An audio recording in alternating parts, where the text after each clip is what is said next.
അല്ല അതൊരു ഞാൻ പറയട്ടെ, അത് വളരെ ആരോഗ്യമന്ത്രി അതിൻ്റെ അകത്തൊരു ക്ലാരിഫിക്കേഷൻ കൊടുത്തു. ഭക്ഷണം കൊടുക്കുന്നതിലല്ല പ്രശ്നം. ഭക്ഷണം കൊടുത്ത് ചില സ്ഥലങ്ങൾ കയ്യേറിയ പ്രശ്നം വന്നു, ചില ആശുപത്രിക്കകത്ത് ചില സ്ഥലങ്ങൾ കയ്യേറിയ സ്ഥലം വന്നു. പിന്നെ എല്ലായിടത്തും ഒരു ഭയങ്കര പൊളിറ്റിസൈസ് ചെയ്യുന്ന രീതിയിൽ ബാനറും അതൊക്കെ കെട്ടി വന്നു. ഇപ്പം നെയ്യാറ്റിൻകരയിൽ ഞങ്ങൾ കൊടുത്തുകൊണ്ടിരിക്കുന്നുണ്ട്, ഞങ്ങളുടെ ഒരു 6 വർഷമായിട്ട്. അവിടെ ആ ഗവൺമെൻറ് ഉണ്ടായിരുന്ന സമയത്ത് ആശുപത്രിയുടെ അകത്തേക്ക് കയറ്റിയിട്ടില്ല. ഞാൻ പോയിട്ട് റോഡിൻ്റെ പുറത്ത് വന്നിട്ടാണ് ഈ വിതരണത്തിൽ അവർ ഈ വാർഷികമൊക്കെ ആഘോഷിക്കുമ്പോൾ അവർ നമ്മളേക്ക് വിളിക്കും. ഞാൻ പ്രതിപക്ഷ നേതാവായിരുന്നപ്പോൾ പോയി കൊടുത്തത്. അപ്പോൾ ഞാൻ ചോദിച്ചു, ഇത് റൂട്ടിൽ കൊടുക്കണമെന്ന് ചോദിച്ചു ഭക്ഷണം. അപ്പോൾ പറഞ്ഞു, കഴിഞ്ഞ ഗവൺമെൻറ് ഇവർക്ക് കോൺഗ്രസ്സുകാരാണ് കൊടുക്കുന്നത് നെയ്യാറ്റിൻകരയിൽ, അതുകൊണ്ട് അകത്ത് കയറാൻ പറ്റില്ല എന്ന് പറഞ്ഞൊരു ബാൻ ഏർപ്പെടുത്തിയിട്ടുണ്ടെന്ന് പറഞ്ഞു. അപ്പോൾ ഞാൻ വിളിച്ച് സംസാരിച്ചിട്ട് ഒന്നും മാറ്റിയില്ല.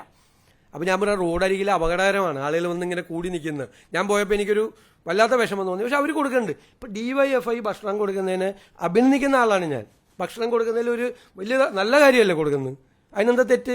ഭക്ഷണം കൊടുക്കുന്നതിൽ ഒരു തെറ്റുമില്ല. അതൊരു യുവജന സംഘടന അത് ചെയ്യുന്നത് നല്ല കാര്യമാണ്, ഞാൻ അവരെ അഭിനന്ദിക്കുകയും ചെയ്യുന്നുണ്ട്.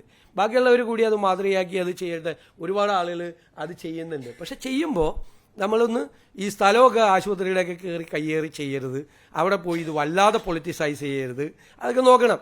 പിന്നെ നമ്മൾ ഒരു കുറേ സംഘടനകളൊക്കെ സ്റ്റേറ്റ് വൈറ്റ് ചെയ്യുമ്പോൾ താഴെ തട്ടിലുള്ളവർ ചിലപ്പോൾ മുകളിലുള്ളവർ പറഞ്ഞ് കേൾക്കാതെ ഓവറായിട്ടൊക്കെ ചിലപ്പോൾ ചെയ്യണ കാര്യമാണ്. ഭക്ഷണം കൊടുക്കുന്നതിനൊന്നും എതിരായിട്ടുള്ള ഒരു സ്റ്റാൻഡ് ഗവൺമെൻറ് എടുക്കില്ല. ആരോഗ്യമന്ത്രി അത് വളരെ വ്യക്തമായിട്ട് പറഞ്ഞിട്ടുണ്ട്. പറഞ്ഞപ്പോൾ അത് അദ്ദേഹം ഇതാണ് അദ്ദേഹം ഉയർത്തിക്കാട്ടിയത്. അദ്ദേഹം അത് ക്ലാരിഫൈ ചെയ്തുകയും ചെയ്തു. പ്രശ്നം ഭക്ഷണം കൊടുക്കുന്നതിനൊന്നും ഞങ്ങളെതിരായിട്ടുള്ളൊരു നിലപാടും ഈ ഗവൺമെൻറ് സ്വീകരിക്കില്ല. കൊടുക്കുന്നവർ കുറച്ചുകൂടി ശ്രദ്ധിച്ചും ഭംഗിയായിട്ടും ചെയ്ത് ആളുകൾ ഇത് കൊടുത്താൽ അവർക്ക് വലിയ സന്തോഷവും, കൊടുക്കുന്നത് നല്ല കാര്യമാണ്, ഒരു തെറ്റുമില്ല.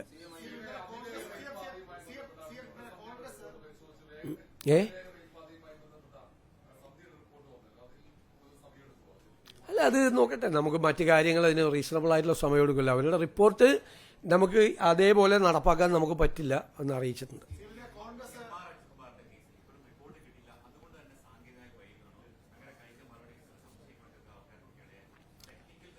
ഞാൻ പറയുന്നത് ഇതെല്ലാം ഇതിൻ്റെ കാര്യങ്ങൾ അറിയാതെ നടത്തുന്ന വാർത്താ പ്രചരണങ്ങളാണ്, തെറ്റായ കാര്യമാണ്.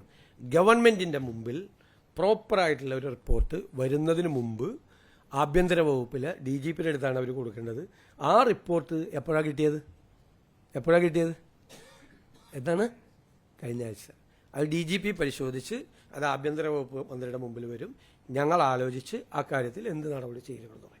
ഒരു ഡിലേയും വന്നിട്ടില്ല. അതിൻ്റെ ഇടയിൽ അജിത് കുമാറിന് പ്രമോഷൻ കൊടുക്കാൻ വേണ്ടിയിട്ട് മനഃപൂർവ്വമായിട്ട് ഞങ്ങൾ വൈകി. ഞങ്ങൾക്ക് എന്താ അജിത് കുമാറായിട്ട് ബന്ധം?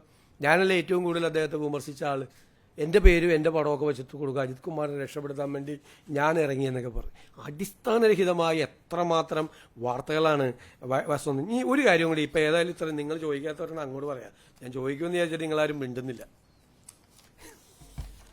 CMDRFനെ കുറിച്ച് വ്യാപകമായ പ്രചരണം നടക്കുക. CMDRF അഴിമതിയാണ്, കഴിഞ്ഞ ഗവൺമെൻറ്റിൻ്റെ കാര്യത്തിൽ ഒന്നും ചെയ്യുന്നില്ല.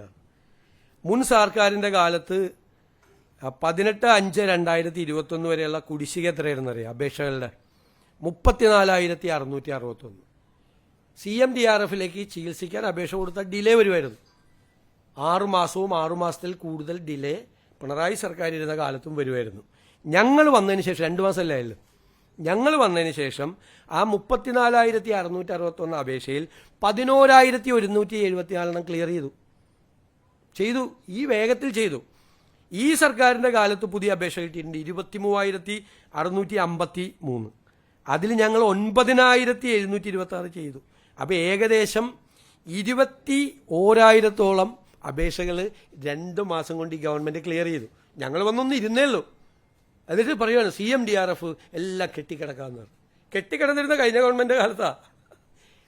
ഞാൻ പറഞ്ഞു, എന്തിനാണ് ഇങ്ങനെ ദ്രോഹിക്കുന്നത്?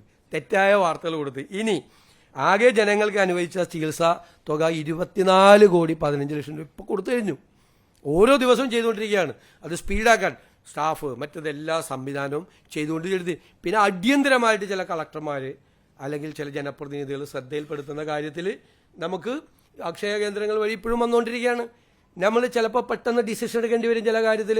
ഇപ്പോൾ വയനാട് മരണമടഞ്ഞ ആളുകൾക്ക് വേണ്ടിയിട്ട് പെട്ടെന്ന് തീരുമാനം മന്ത്രിസഭയിൽ കൊണ്ടുപോയെടുത്തു. ചില തീരുമാനങ്ങൾ, ചില കുഞ്ഞുങ്ങൾക്കൊക്കെ സർജറി, ചില പെട്ടെന്ന് പ്രശ്നം, ആ സർജറി നടത്താൻ പൈസയില്ല, ആ സർജറിയുടെ ഡേറ്റ് ഫിക്സ് ചെയ്തു എന്ന് വരുമ്പോൾ നമുക്ക് ഈ 6 മാസം ഡിലേ ചെയ്ത് കൊടുത്താൽ മതിയാണ്. തീരെ പാവപ്പെട്ടവരായ ചില കേസുകളൊക്കെ റെക്കമെൻഡ് ചെയ്ത് കളക്ടർമാരുടെ അടുത്ത് വരും. അതൊക്കെ നമുക്ക് കൊടുക്കുക. ഇതിലെന്താ അഴിമതി?